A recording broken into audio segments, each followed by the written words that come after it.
Hashtag how curators make you walk through a gallery. When you enter a great museum, do you ever wonder why you naturally walk in one direction? Why do you stop in front of one painting but walk past another? Why does one room feel crowded while another feels calm? And why does a particular artwork seem to become the highlight of your visit? You may think you are simply wandering through a gallery, but very often, someone has already designed your journey.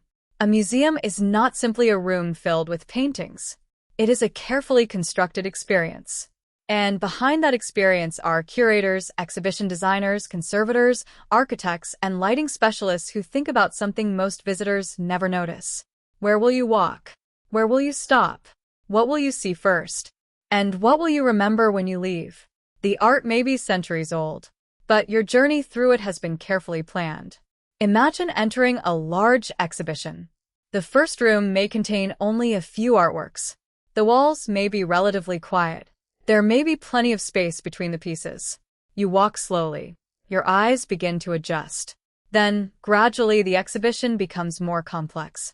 You encounter more paintings, different colors, different sizes, different subjects. This is not necessarily accidental.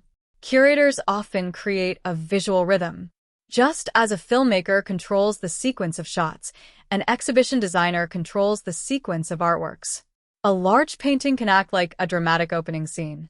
A small painting can create a quiet pause. A group of similar works can establish a theme. And a surprising artwork can interrupt the rhythm and capture your attention. In this sense, a gallery can almost behave like a story.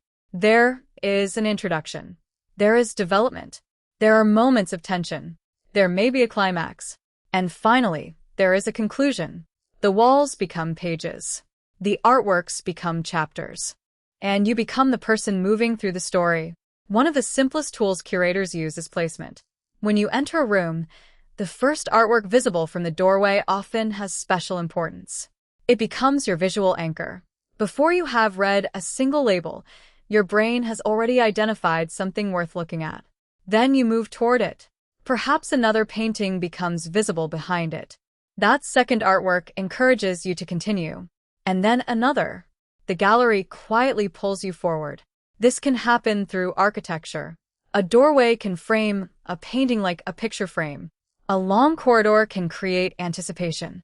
A narrow entrance can make the next room feel larger. A curved wall can prevent you from seeing everything at once. You have to move to discover what comes next. That element of discovery is extremely powerful.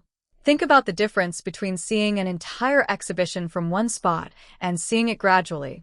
If you can see everything immediately, there is little mystery. But when the museum reveals the exhibition step by step, curiosity develops. You want to know what is around the corner. This is one reason some galleries use walls and partitions strategically. They do not simply divide space. They control information. They decide how much you can see at one moment. Lighting works together with this strategy. A brighter artwork can attract your eyes. A darker area can encourage you to move toward a more illuminated space. A spotlight can isolate a sculpture. A softly lit room can create intimacy. The lighting becomes another invisible guide. Color can do something similar. Imagine walking through a gallery filled mostly with white walls. Then suddenly you enter a room with deep red walls. Before you even see the artwork, you feel the difference. Your body notices the environment. The artwork may now appear more dramatic. The room has created an emotional transition. This is why exhibition design is sometimes compared to theater. The walls are the stage. The lighting creates atmosphere. The artworks are the performers. And the visitor is not sitting in an audience. The visitor is moving through the stage. But there is another important tool. Spacing. Curators decide how close artworks should be to one another.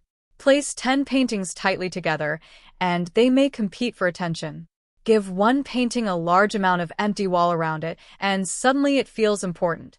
That empty space tells your brain to slow down. It creates a pause. And pauses are extremely important in visual storytelling. Imagine listening to music without any silence between notes. It would become exhausting. Art exhibitions can work in the same way. Not every moment needs to be visually intense. A quiet space can prepare you for the next powerful artwork. This is also why museums sometimes place benches in front of certain works. The bench is an invitation. Sit here. Stay. Look longer. The museum is telling you that this artwork deserves more time. You may not consciously interpret it that way, but you understand the message. Then there are the labels. A label can completely change how you see a painting. Before reading it, you may see a beautiful portrait. After reading the history, you may suddenly see political power, family tragedy, social class, or hidden symbolism. Information changes perception. This means that museums are not only controlling your physical movement, they are also influencing your intellectual journey. First you see, then you read, then you look again, and the artwork may suddenly appear different. This is one of the most fascinating aspects of a well-designed exhibition. The first impression is rarely the final impression. Your understanding evolves as you move through the gallery. And then comes the final room. A good exhibition often knows how to end. Perhaps the final artwork summarizes the entire theme. Perhaps it is emotionally powerful. Perhaps it is unexpectedly quiet. The ending matters because it can determine what you remember. Think about a film. You may forget individual scenes, but you remember the ending. The same thing can happen in an exhibition. The last artwork may become the image that remains in your mind when you walk out. So when you visit a museum, try something different. Instead of simply looking at the art, look at the gallery itself. Notice where the entrance leads you. Notice which artwork you see first. Notice which paintings are given the most space. Notice the lighting. Notice the colors of the walls. Notice where benches are placed. Notice how the rooms connect. Ask yourself, why am I standing here? Why did I walk in this direction? What made me stop? And what made me move on? Once you start asking these questions, the museum becomes a second exhibition. The paintings are one experience. The design of the gallery is another. And together, they create something much larger. A carefully choreographed journey through human creativity. Perhaps the most remarkable thing is that good curators do not make you feel controlled. They make you feel curious. You believe you are discovering the exhibition yourself. And in a sense, you are. Your choices still matter. You can stop. You can turn around. You can skip an artwork. You can return to one you loved. But the environment has already given you suggestions. It has created possibilities.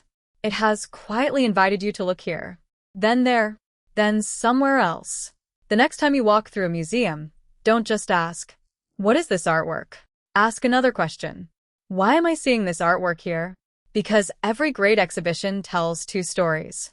One story is told by the artworks. The other is told by the space between them. And sometimes, the invisible story is the one guiding your feet.